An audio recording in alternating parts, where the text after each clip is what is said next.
Leave the noise of the modern waking world far behind you and step with me into the quiet, forgotten shadows of the archives.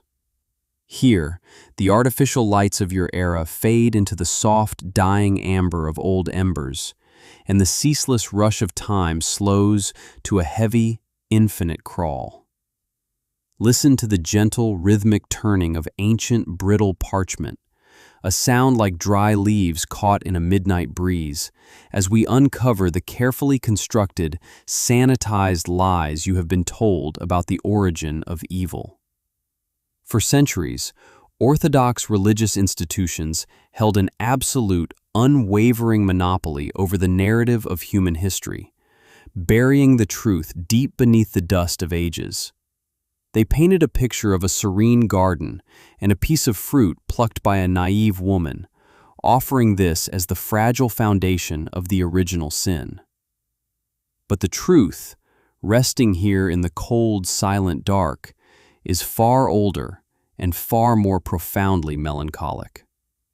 The true original sin was an unauthorized, extraterrestrial intervention, a quiet but cataclysmic cosmic breach that institutional religion has spent 2 millennia trying to erase from the fragile human memory. Close your eyes.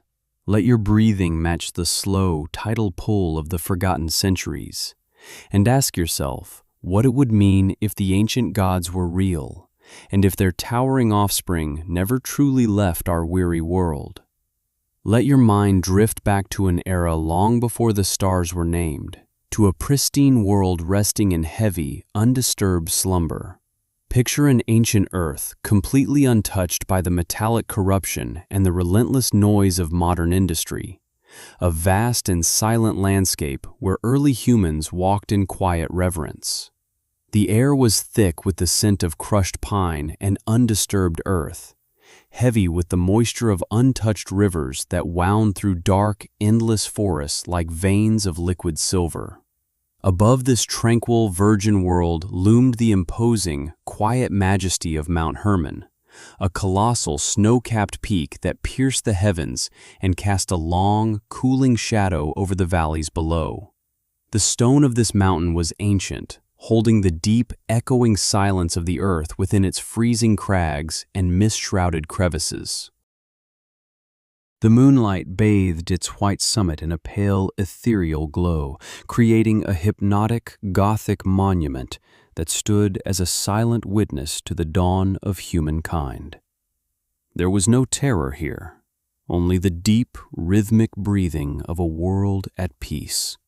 A quiet so profound that one could almost hear the slow rotation of the earth itself beneath the sweeping paths of the ancient, watchful stars. The ruins were silent, the texts were hidden, and the truth was buried deep. But the silence of this beautiful, doomed world was destined to fade, giving way to an event of incomprehensible, tragic magnitude. The fabric of reality itself began to shudder, not with a violent rupture, but with the slow, agonizing grace of a heavy velvet curtain parting in the dark, as the sky tore open above the icy summit of Mount Hermon. Down from the vast, silent coldness of the cosmos descended 200 beings of immense, unfathomable power.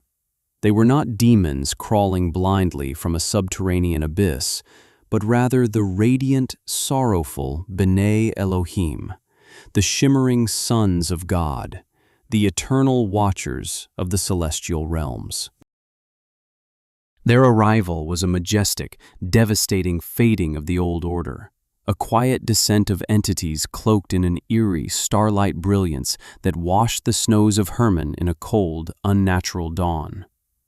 They moved with a hypnotic, floating grace, carrying with them the heavy burden of a dark, mutual curse. They had not come to bring salvation or to bathe the primitive earth in benevolent divine light. Instead, they gathered in the freezing mists to make a solemn, irreversible pact, binding themselves to shatter the sacred, delicate boundaries that stood between the divine architecture of the heavens and the fragile, mortal earth. They had come to take human wives, to weave their celestial essence with the dust of the ground, and to breed a new race of immense biological hybrids. In their silent, glowing wake, they brought the seeds of forbidden technology, a quiet doom that would eventually drown the entire world in a slow, inevitable tide of blood and fire. As we drift deeper into the Watcher's archives, the carefully curated illusions of history begin to dissolve into the mist of forgotten centuries. For over 1,000 years, the architects of modern faith sought to hold an absolute, unwavering monopoly over the memory of our world. They handed humanity a fragile, abbreviated version of the antediluvian era, a sanitized portrait of the days before the great waters rose. In the familiar pages of Genesis, specifically within the quiet shadows of chapter 6, there exists only a fleeting, cryptic whisper of the celestial breach. It speaks briefly of the sons of God descending to intermingle with the daughters of men, producing the mighty men of old, a race of renown known merely as the Nephilim. This passage was designed to be a gentle passing thought, a brief anomaly meant to obscure a much larger, darker, and deeply melancholic truth. Yet, beneath the weight of this institutional silence, there existed another record, a massive, apocalyptic manuscript that refused to look away from the visceral reality of a planetary quarantine and a heavily industrialized penal colony overseen by rogue celestial wardens. This text is the Book of Enoch. For centuries upon centuries, the religious scholars and theologians of the West dismissed this profound work as a mere forgery, a heretical fantasy penned long after the ancient days, designed to lead the faithful away from the comforting embrace of orthodox doctrine. They buried the truth beneath layers of dogma, relegating the cosmic history of the Watchers to the deepest, quietest shadows of myth. The ruins were silent, the texts were hidden, and the truth was buried deep. But the earth has a long memory, and it does not keep the secrets of the angels forever. Let your mind wander to the vast, silent emptiness of the Judean desert in the deep winter of 1946. Here, the landscape is an endless, undulating ocean of desolate, sun-baked cliffs and shifting sands, where time itself seems to stand perfectly still under the unblinking eye of the sun. The air is dry, tasting of ancient dust and forgotten storms, and the wind moans a slow, continuous lullaby through the jagged ravines. High above the dead, heavy waters of the salt sea, a group of wandering Bedouin shepherds stepped into the cooling shadow of a limestone cave near the ancient settlement of Qumran. Imagine the profound, echoing quiet of that subterranean vault, the temperature dropping into a soothing, damp chill as they moved away from the blinding light of the modern age. Within the deep, unbothered darkness of this cave, resting in the same undisturbed silence for over 2 millennia, sat a collection of sealed clay jars. Inside these earthen vessels lay the greatest, most profound whisper of the 20th century, the Dead Sea Scrolls. The scent of brittle, aged leather and dry, flaking papyrus filled the cool air, a fragrance of suspended time and preserved cosmic sorrow. Among the tens of thousands of fragmented, crumbling manuscripts, written with slow, deliberate care in ancient Aramaic and Hebrew, lay the forbidden knowledge the world had tried so desperately to forget. The searchers found extensive, undeniable copies of the Book of Enoch resting peacefully in the dark. The passage of time could not dilute their authenticity. Even the advanced, calculating artificial intelligence models of your modern era, tasked with studying the fading ink and ancient script, have confirmed that these fragile scrolls predate the arrival of Christ by centuries. proving beyond a shadow of a doubt that they are no later forgery. This monumental text was not a fringe, discarded anomaly, but rather a foundational, universally accepted pillar of Second Temple Judaism. The early architects of faith knew its pages intimately. The apostles absorbed its melancholic wisdom, and the biblical author Jude quoted its prophetic verses with absolute, unshakable reverence. The quiet discovery at Qumran unearthed a devastating reality. The vast cosmic horror of Enoch was the pervasive, accepted worldview of the ancient human mind.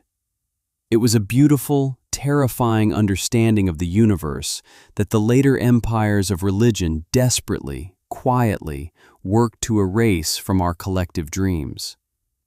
Rest now in the knowledge that the vault is open, and the ink of the ancients still whispers in the dark. Drift with me further into the shadowed, echoing corridors of the vault, where the heavy dust of ages settles over the fragmented remnants of our collective memory. As we walk through this quiet dark, we must ask ourselves what profound, melancholic truths lay hidden within the Book of Enoch. Truths so immensely heavy that the theological authorities of antiquity trembled at their mere existence. The ancient texts whispered a narrative that slowly dismantled the comforting illusions of our past, revealing that the grand, sprawling march of human civilization was neither a gentle, natural evolution nor a benevolent gift bestowed by a loving, distant creator. Instead, if we gaze upon the Book of the Watchers, a venerable fragment echoing from the 3rd century before the Common Era, we see a much darker, more intricate cosmic tapestry.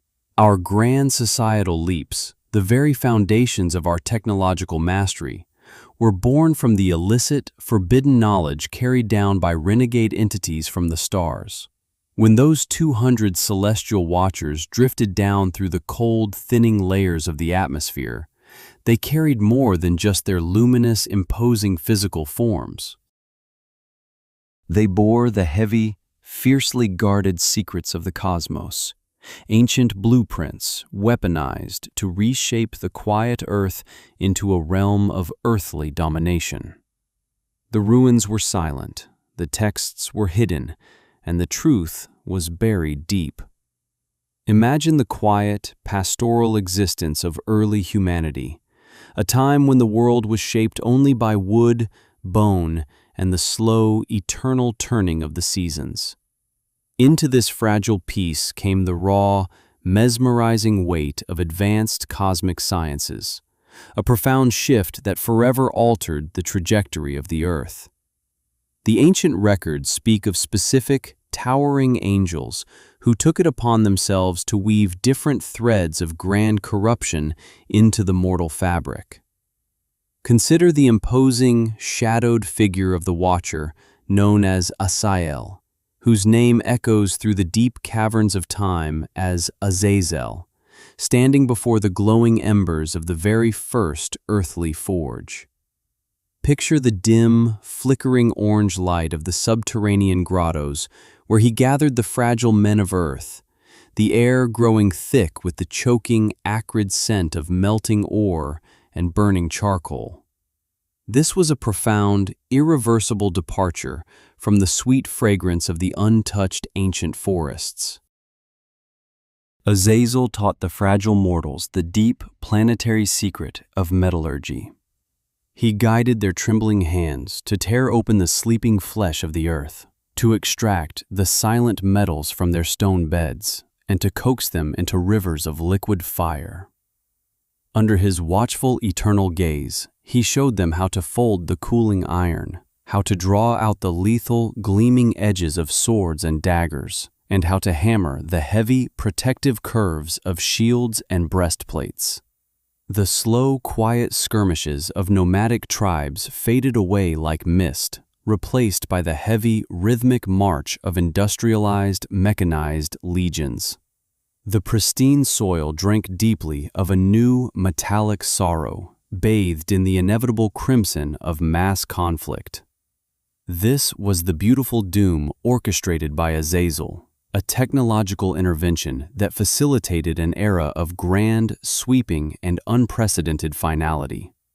Yet, the sorrowful gifts of Azazel were not confined to the cold, ringing steel of the battlefield. In the quiet, moonlit pavilions of the ancient world, he approached the daughters of men, whispering the dark, delicate arts of physical seduction and vanity into their dreaming minds. He brought forth the concept of earthly adornment, teaching them to shape gold and silver into heavy binding bracelets and intricate ornaments. He showed them how to crush lapis lazuli and malachite to beautify their eyelids, and how to draw out the deep, rich colored dyes from the earth to stain their garments, pairing them with the cold, mesmerizing gleam of precious stones. While the modern, waking mind views such cosmetics as mere mundane routines, the Enochic narrative reveals them as forbidden cosmic formulas, designed specifically to weaponize human allure. These teachings were a slow, intoxicating nectar meant to facilitate a pervasive, hypnotic lust, guiding the human genome toward an ultimate, tragic alteration, rendering the mortal women completely irresistible to the silent, watching angels above. Alongside Azazel, other unnamed, towering watchers drifted through the ancient, shadowy groves, teaching humanity to bend the very fabric of reality itself. They whispered the rhythmic, lulling cadences of magic, the binding power of charms and spells, and the deep, earthly science of cutting roots in trees. This was the dawn of advanced pharmacology, a quiet introduction to medicine, and the creation of mind-altering balms, secrets whose staggering implications fundamentally challenge the gentle theological narratives we have been taught to embrace. The heavy, echoing conclusion of the Book of Enoch is that the very pillars of our towering civilization, our military might, our chemical mastery, and our manipulation of the natural order are intrinsically tainted, grown from seeds of a deeply demonic origin. We sleep in a world built upon the stolen blueprints of rogue angels. Even as the centuries roll on, long after their celestial damnation, humanity functions precisely as the Watchers envisioned, utilizing the tools of our own quiet fading, trapped in a continuous, mesmerizing waltz of violence and vanity, forever acting out a cosmic script written by ancient, starry insurgents. The transmission of cosmic secrets was merely the first, quiet breath of a much larger, heavier design that would forever alter the ancient world. Drifting at the forefront of this celestial descent was the towering, sorrowful figure of Shemihaza, an entity whose gaze held the cold, ancient light of dying stars, carrying an intention that would permanently weave the divine with the mortal dust. As the gentle nights of the ancient world stretched on, bathed in the silver glow of an untroubled moon, the ultimate goal of these rogue wardens began to slowly unfold in the shadowed pavilions of early humankind. They did not merely observe the delicate, fading beauty of human women.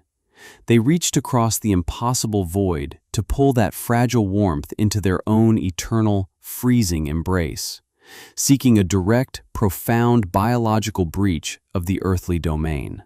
This quiet convergence of higher dimensional architects and physical flesh was a deeply melancholic event, a slow, hypnotic waltz that birthed a sorrowful anomaly. The offspring of this forbidden union were not benevolent demigods destined to guide the fragile tribes, nor were they heroes of gentle renown. They were the Nephilim, immense, towering silhouettes that cast long, cold shadows over the sprawling valleys and silent forests. Their very existence a heavy, tragic weight that threatened to unravel the ancient, delicate biological balance of our sleeping planet. The ruins were silent, the texts were hidden, and the truth was buried deep. Imagine standing in the damp, quiet twilight of an old-growth forest. watching as the canopy is slowly eclipsed by figures of impossible, awe-inspiring scale. The ancient manuscripts, resting in their crumbling jars, describe these beings growing to an unimaginable, apocalyptic height of 3,000 cubits. While the weary minds of modern scholars might view this measurement as a grand, mythological exaggeration meant to convey their unnatural majesty, the immense sorrow they brought to the earth was a tangible, heavy reality within the narrative. These hybrid children possessed an endless, aching void within them, a monstrous, unquenchable hunger that mirrored the vast emptiness of the cosmos from which their fathers fell. As the seasons turned with a slow, grinding inevitability, the immense agricultural toil of humanity, the golden fields of grain, and the quiet, grazing herds were consumed in a vast, silent famine. No amount of human labor, no desperate offering from the exhausted soil could ever hope to fill the bottomless appetite of these towering wanderers. And so, as the grain silos emptied and the earthly hearths grew cold, the gaze of the giants drifted toward the untamed, breathing wilderness. The majestic beasts of the field, the silent reptiles in the dust, the birds that painted the sky, and the cold fish in the deep rivers were all gathered in a grand, tragic harvest, slowly silencing the vibrant symphony of the ancient ecosystems in a frenzy of absolute gluttony. As the great forests grew quiet and the oceans stilled, the Nephilim turned their immense, sorrowful hunger toward humanity itself, marking the final, inevitable fading of the old world. The crumbling texts speak of a deeply tragic era where the fragile flesh and blood of mortals became sustenance for the towering hybrids, a dark communion that stained the earth with a profound, irreversible sorrow. In their desperate, blind consumption, they even turned upon one another, a majestic and catastrophic unraveling of their own celestial lineage, returning to the dust in a quiet, chaotic bloodbath. The earth, heavy with this profound alteration, groaned under the colossal weight of this blood-drinking transient race. This is the deep, melancholic context that the later architects of theology chose to gently wash away from our memory. The grand deluge, the vast rising of the deep waters described in Genesis, was not a sudden burst of divine anger over simple human failings or forgotten prayers. It was a slow, inevitable planetary sterilization protocol, a majestic and sorrowful quarantine enacted by the cosmos to gently wipe away a genetically engineered apex predator that was unknowingly eating the world into a quiet extinction. The flood was a necessary, beautiful cleansing, a heavy blanket of water laid over the corrupted earth so that the fragile descendants of men would not completely perish in the shadow of the genetic and technological secrets the Watchers had left behind. The grand cosmic architecture above the slowly dying earth did not simply wave a hand to reset the gentle balance of the world. The divine response to this immense planetary infection was a majestic, inevitable unfolding of celestial weight.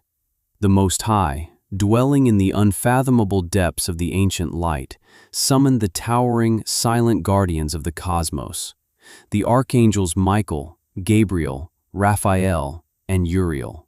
They were the instruments of a deep, tactical quietus, tasked with executing a series of precise, sorrowful strikes against the rebel leaders who had woven such tragedy into the mortal dust.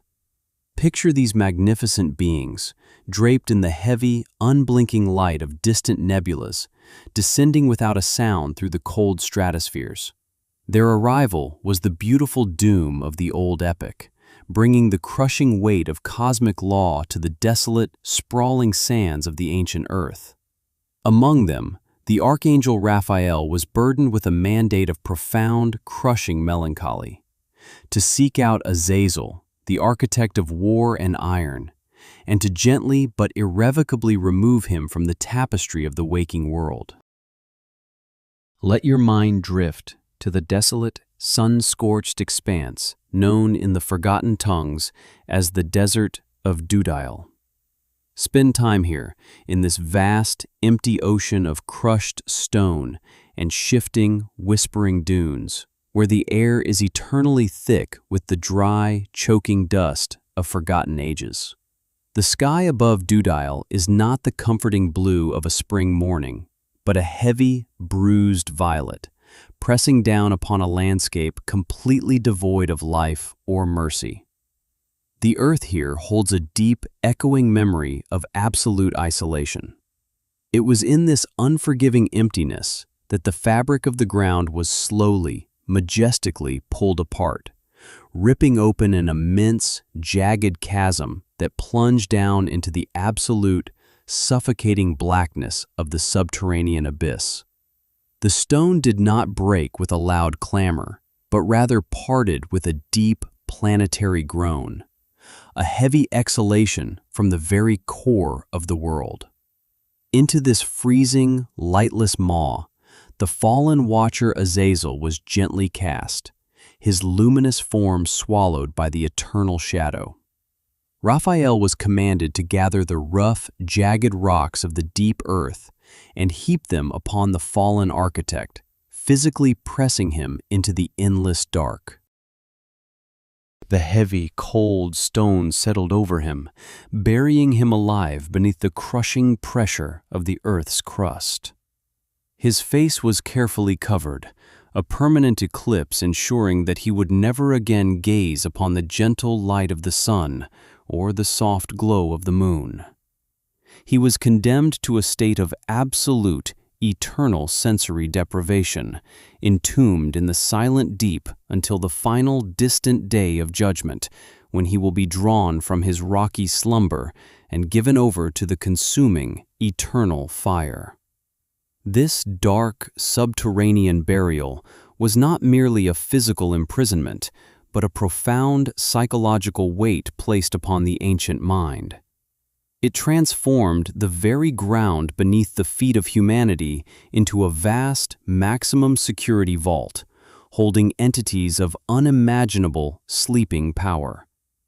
The memory of this burial seeped into the rituals of the desert tribes, echoing millennia later in the solemn Israelite tradition of the scapegoat, where the heavy sins of the people were placed upon a solitary creature and sent out into the fading wilderness for Azazel, an ancient attempt to appease the quiet, bound entity dreaming beneath the sands. The ruins were silent, the texts were hidden, and the truth was buried deep. You might find comfort in the gentle assumption that the great cleansing waters of the flood washed away the sorrow of the earth, silencing the Nephilim and leaving the world pure and untroubled once more. But as we turn the fragile pages deeper within the Watcher's archives, a devastating, mind-bending revelation slowly surfaces from the dark waters, shattering this peaceful illusion. The Grand Deluge did not extinguish the ancient threat. It merely forced it to shift into a new, invisible form. The towering giants were profound, impossible biological anomalies, an illicit weaving of fragile human clay and eternal angelic essence. When the catastrophic heavy waters of the flood finally dissolved their monstrous physical flesh, their eternal angelic spirits were irrevocably severed from their earthly vessels.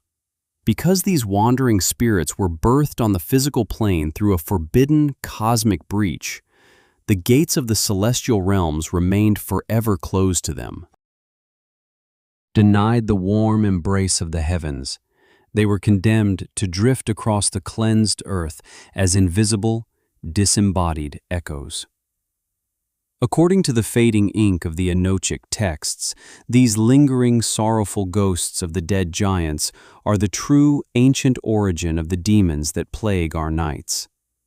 Stripped of their towering bodies, they can no longer consume the forests or the fields, but their monstrous, insatiable hunger remains, an echoing void that can never be filled. They wander the unseen currents of the air, a silent, predatory force that seeks to attach itself to the fragile minds of the mortals who inherited the earth. This unveils a horrifying, deeply melancholic existential paradigm. Humanity is not alone, but rather resting in a vast, haunted quarantine zone, perpetually surrounded by the starving, invisible ghosts of ancient super-predators. The deep sorrow of the world is not merely the result of mortal failings, but an active, invisible tide, an echoing trauma from a cosmic crime committed long before the first cities were raised from the mud. Drift with me now, away from the haunted, invisible winds of the ruined earth, and let your tired spirit settle upon the vast, sun-baked plains of the ancient Mesopotamian and Sumerian empires. Here, under a heavy, unblinking sky, we must look outside the borders of ancient Israel to truly understand the absolute genius and the immense, quiet ideological danger of the Book of Enoch. The weary Jewish scribes who wove this profound, melancholic lore did not create their story out of thin air in a quiet vacuum. Instead, they sat in the long, cooling shadows of towering Babylonian ziggurats, breathing in the thick scent of ancient dust, and gazed into the heart of their powerful conqueror's most sacred myths, beginning a slow, deliberate act of theological rebellion. In the rhythmic, echoing chants of the ancient Mesopotamian temples, the early history of humankind and the foundations of civilization were said to be guided by the Apkallu, a revered council of 7 antediluvian sages. Picture these majestic, fish-garbed figures rising slowly from the deep, undisturbed, cosmic abyss known as the Apsu, their forms dripping with the heavy waters of creation. They were worshipped as the ultimate benevolent protectors, the wise and silent counselors to ancient kings who brought humanity the delicate arts, profound sciences, and the heavy rules of civilization. But the authors of Enoch took these deeply revered Sumerian sages and ruthlessly, beautifully inverted their legacy, entirely transforming the beloved gods into the wicked, rebellious watchers of the starry void. The divine wisdom that the Apkallu supposedly brought was aggressively reclassified by the Jewish writers as a fatal, illicit transmission of forbidden knowledge that slowly corrupted the world. The benevolent architects of human progress were reframed as rogue, demonic entities whose selfish actions led to the near extinction of the human race. In the shadowy, everyday rituals of Babylon, ordinary men would carefully bury protective clay figurines of these Apkallu sages beneath the earthen floors of their homes, a desperate, apotropaic ward against the invisible terrors of the night. The scribes of Enoch brilliantly mocked this pagan ritual, depicting those same fallen watchers being literally bound and buried alive under rough, crushing rocks in the subterranean depths of the earth as a brutal, majestic, divine punishment. Even the central figure of the patriarch Enoch himself is sculpted as a deliberate, highly calculated theological weapon. He is modeled entirely after Enmeduranki, the 7th Mesopotamian king before the Great Flood, who ruled the ancient city of Sippar and was famous for his grand ascent to heaven to receive the sacred secrets of divination from the golden sun god Shamash and the rumbling storm god Adad. Yet, the Book of Enoch gently elevates the human patriarch far above the forgotten pagan king. Instead of merely receiving knowledge in passive silence, a mere human is promoted to a position of staggering cosmic authority, given the unprecedented power to judge and condemn the fallen angels. This beautifully established the absolute, quiet, spiritual supremacy of the true God over the false, demonic sages of Babylon, serving as a subversive counter-narrative designed to slowly break the psychological control of the surrounding pagan empires. The ruins were silent, the texts were hidden, and the truth was buried deep. Before he delivers this terrifying, eternal judgment to the bound watchers, Enoch is drawn into an experience that completely defies the fragile boundaries of human comprehension, laying the quiet, heavy groundwork for all future mystical traditions. In the deeply melancholic verses of chapter 14, his mortal spirit is taken on a harrowing, slow journey into the uppermost dimensions of the cosmos. Imagine the profound, freezing silence of this ascent, a gentle drifting upward where he describes being lifted softly by gathering clouds, thick mists, and the sweeping, ancient paths of the dying stars. He drifts higher, ascending past the solid, unyielding dome of the firmament that ancient cosmologies believed separated the sleeping earthly realm from the infinite, heavy waters above. What he encounters in this impossible height is not a peaceful, pastoral kingdom of soft clouds and gentle harps, but an awe-inspiring, profoundly alien architecture forged from pure, unadulterated cosmic power. He slowly approaches a massive, imposing wall built entirely of brilliant, blinding white marble or pure crystal, a structure so vast it seems to hold back the endless dark. This crystalline expanse is completely surrounded by flickering, dancing tongues of fire that offer no warmth, only a terrifying, mesmerizing brilliance that immediately begins to frighten his mortal soul. Pushing slowly through these silent, burning flames, he enters a colossal, echoing house of crystal. The floor beneath his trembling feet is a perfect, flawless mosaic of clear glass, while the ceiling above perfectly mirrors the chaotic, terrifying paths of distant lightning and ancient wandering stars. The vast emptiness is guarded by living, fiery cherubim, their forms shifting and burning in the cold, eternal light. This environment is a total, unfathomable paradox, burning hot as a forge's fire, yet freezing cold as the deepest glacial ice. A terrifying, beautiful realm where fragile biological life simply cannot survive. Absolute fear and a profound, shaking awe seize the patriarch, and he gently collapses, prostrating himself upon the glass floor in the quiet terror of the divine. Beyond this initial crystal structure lies a second house, even greater and more incomprehensible than the first, built entirely of blinding, roaring flames of pure fire. Deep within this majestic inferno, he beholds the great glory seated upon a lofty, unapproachable throne that appears as clear, flawless crystal, with heavy wheels blazing like the shining sun at its zenith. Rivers of burning, liquid fire flow out continuously from beneath the throne, casting a light so intense it makes it physically impossible for any mortal eye to look directly at the deity. The garments of the Most High shine brighter than the sun and are whiter than any undisturbed snow resting upon the earthly peaks.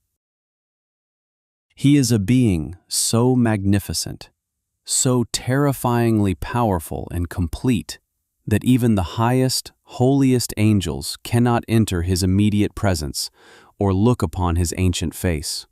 He exists in absolute, terrifying supremacy, needing no counselors, resting in the deep, eternal silence of his own perfection. This grand architectural depiction is not modeled on the familiar earthly stones of the temple in Jerusalem. Instead, It mirrors the massive, imposing palaces of Hellenistic or ancient Near Eastern monarchs, emphasizing a profound, melancholic theology where God is the distant, terrifying emperor of the cosmos.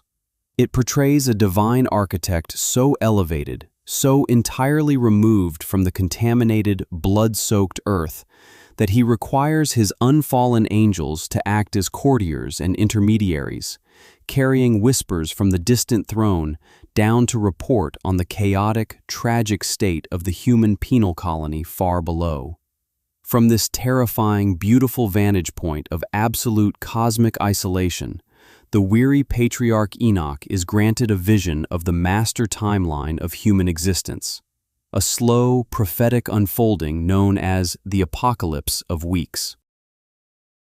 As we drift alongside him in this freezing, eternal light, the ancient texts whisper that the grand tapestry of human history is not a random, chaotic sequence of fleeting events, nor is it the unpredictable unfolding of mortal choices and earthly accidents. Instead, it is revealed to be a strictly controlled, highly deterministic program, an ancient, majestic clockwork divided with cold mathematical precision into 10 specific weeks, 10 heavy epochs of time. Imagine looking down upon the sleeping earth and seeing every age, every rise and fall of empires, preordained and permanently etched onto vast, silent, heavenly tablets. These are not tablets of fragile clay, but monolithic slabs of dark, cosmic stone, where the script is written with the slow, burning movement of distant stars. The first week represents the quiet, mist-shrouded era of early humanity, a time that gently ends with the birth of Enoch himself, the seventh weary generation from Adam, characterized by a fading, relative righteousness before the heavy, final corruption took its permanent hold upon the soil. As the celestial calendar turns with a heavy, grinding inevitability, the second week brings the great, cleansing deluge, the first massive consummation driven by the catastrophic, sorrowful corruption of the fallen watchers. The rhythmic ticking of this cosmic clock continues into the third week, witnessing the quiet election of Abraham, described in the ancient whispers as a solitary plant of righteousness taking root in the dry earth, while the fourth through sixth weeks cover the heavy giving of the law to Moses, the slow, majestic building of the temple by Solomon, and the subsequent tragic spiritual blindness that gently led to the temple's inevitable, silent destruction. According to this ancient, unyielding calendar, we are currently drifting through the later weeks, a melancholic era characterized by a great apostate generation, profound spiritual blindness, and the ongoing unseen influence of the starving, demonic spirits that haunt the unseen currents of the air. Yet, the ancient text promises a terrifying and beautifully glorious conclusion that feeds directly into the apocalyptic anxieties of the ancient mind. In the seventh part of the 10th and final week, a great, silent judgment will be executed upon the world, not by the fragile hands of men, but by the towering, luminous angels of heaven. The old, corrupted heaven and the blood-soaked, weary earth will completely and quietly pass away, dissolving like mist in the morning light, and a new, eternal heaven will slowly appear. This will initiate an endless, peaceful state of weeks where the heavy weight of sin, the dark corruption, and the tragic memory of the demonic watchers are permanently and beautifully erased from the hard drive of reality. This highly deterministic, majestic view was carefully designed to comfort an oppressed, weary ancient community, whispering to them in the dark that despite the profound horrors of history, the vast timeline is strictly, eternally controlled by the silent entity resting upon the crystal throne. The ruins were silent, the texts were hidden, and the truth was buried deep. as we slowly descend from those freezing celestial heights and return to the dusty, candlelit halls of human institutions, a heavy, melancholic question begins to echo through the empty corridors of time. Given its profound, shifting theological influence, beautifully shaping the very concepts of wandering demons, the vast Last Judgment, and the luminous Son of Man, why was the Book of Enoch systematically, quietly erased from the official biblical canon by the architects of Rabbinic Judaism and the early Christian Church?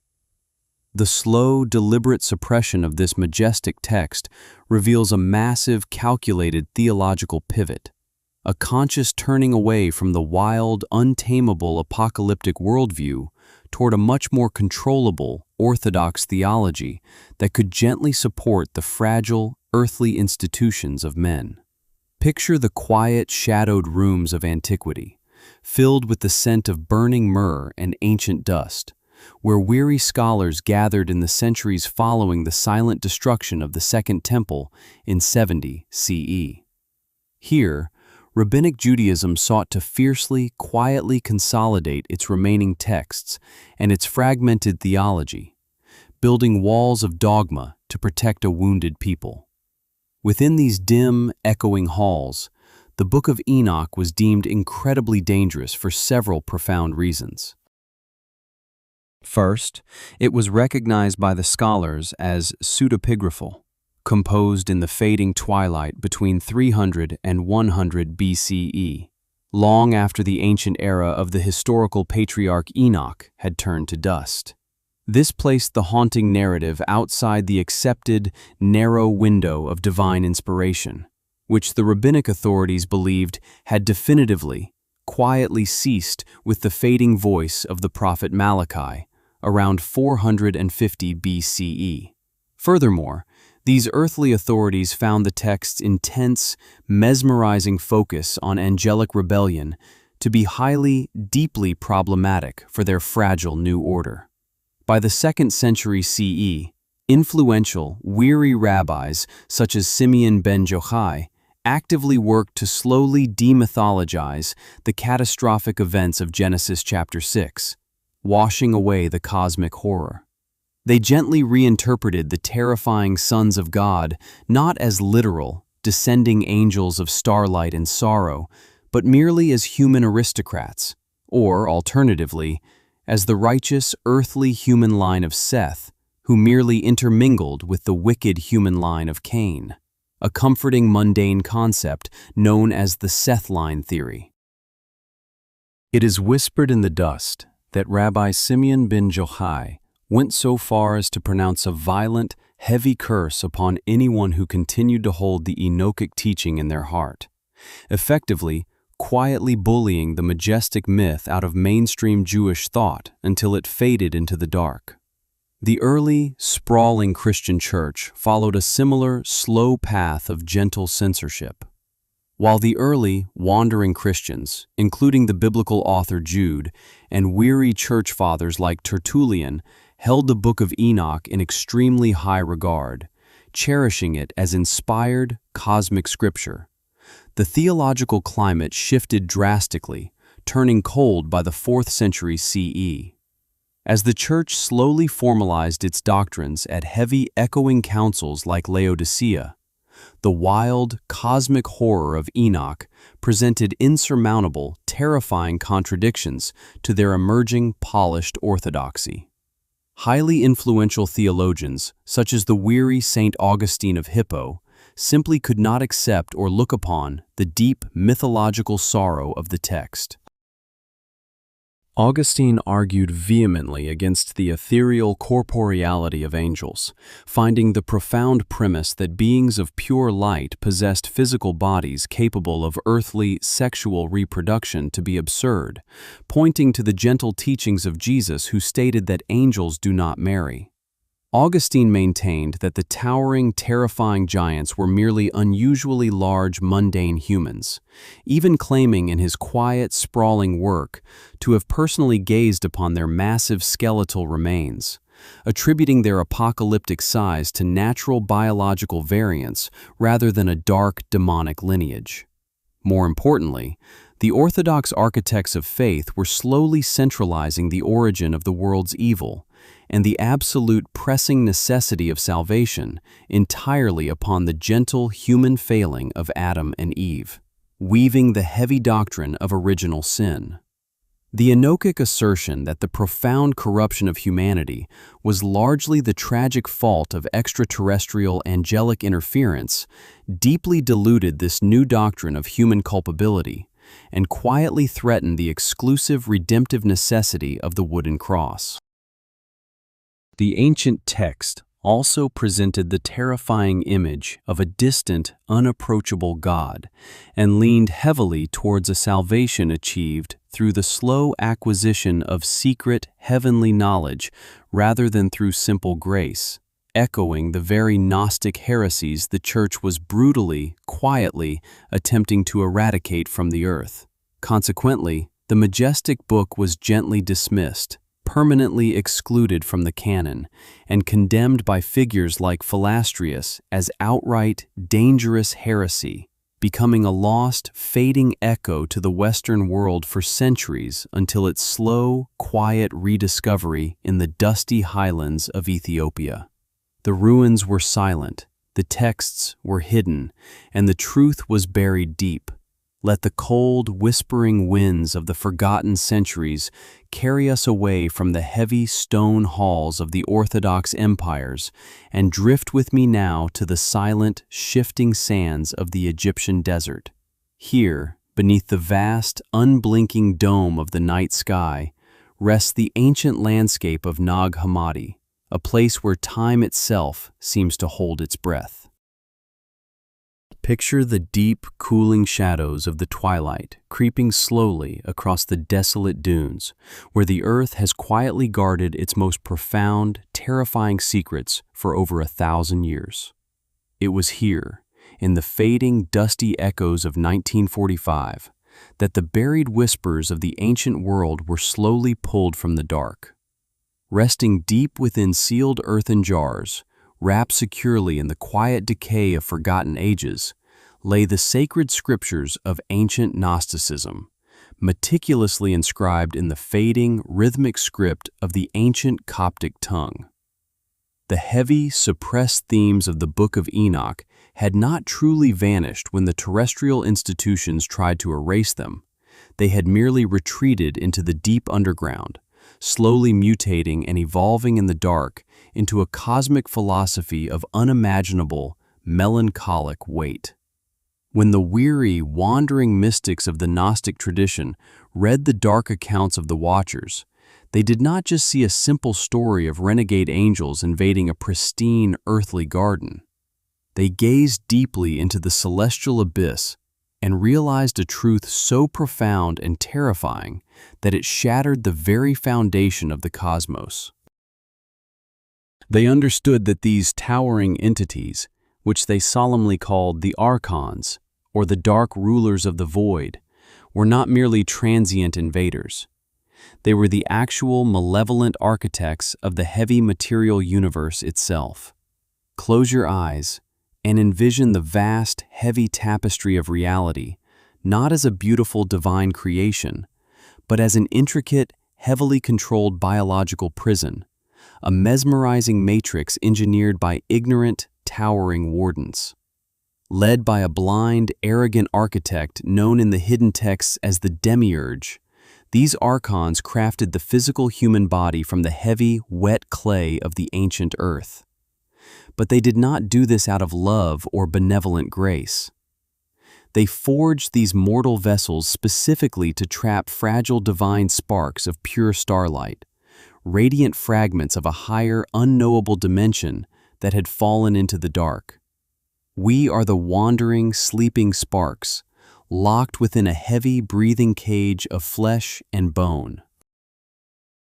The ancient texts whisper that these cosmic wardens use the heavy wheel of fate, the slow grind of earthly suffering, and the mesmerizing illusions of the material world to enslave humanity, quietly feeding off our shimmering spiritual energy while keeping us deeply, tragically ignorant of our true, ancient origins. The dark themes of angelic lust and the illicit transmission of forbidden knowledge are woven perfectly into this Gnostic nightmare, as the Archons continually attempt to defile the fragile human spirit, keeping us mesmerized and locked within the heavy, looping cycles of their grand simulation. Whether modern minds view these entities as advanced extraterrestrial scientists genetically modifying primitive hominids to harvest the earth, or as interdimensional parasites crafting a false reality to harvest our souls, the underlying terrifying psychological truth remains the same. Humanity does not sit at the pinnacle of the world. We are the unwitting subjects of an ancient, ongoing experiment, overseen by cold, watchful entities that operate far beyond the fragile limits of human perception. This is the horrifying, awe-inspiring truth that the empires of the earth tried so desperately to wash away from our collective memory. It breaks the comforting, gentle illusion of human autonomy, suggesting that our most advanced achievements are merely a demonic snare, that our most cherished mythologies are but faded, twisted memories of a deeply traumatic alien intervention, and that the very air we breathe in our quietest moments is haunted by the starving, disembodied echoes of the ancient giants. Yet, within this vast, cosmic horror, resting in the deep dark of the vault, there exists a beautiful, quiet mechanism for escape. The Gnostics believed in the profound power of the sovereign override, the radical, transformative acquisition of forbidden truth, the ultimate gnosis that allows a weary, wandering soul to finally open its eyes and wake up from the heavy simulation. It is the majestic, absolute power of saying a quiet, unbreakable no to the Archons, of looking the towering celestial wardens in their starry eyes, refusing the dark soul contract dictated by blind fate, and breaking free from the material matrix forever. The ancient patriarch Enoch himself proved that this quiet rebellion was possible, ascending past the cold, unyielding firmament, bypassing the eternal wardens, and standing in the quiet, absolute reality of the Most High. The Book of Enoch leaves us drifting in this cosmic quarantine, surrounded by the invisible ghosts of the Nephilim. But it gently places an even more terrifying, beautiful question in our minds. Who were the supreme beings that actually gave the heavy order to trap the Watchers within the earth?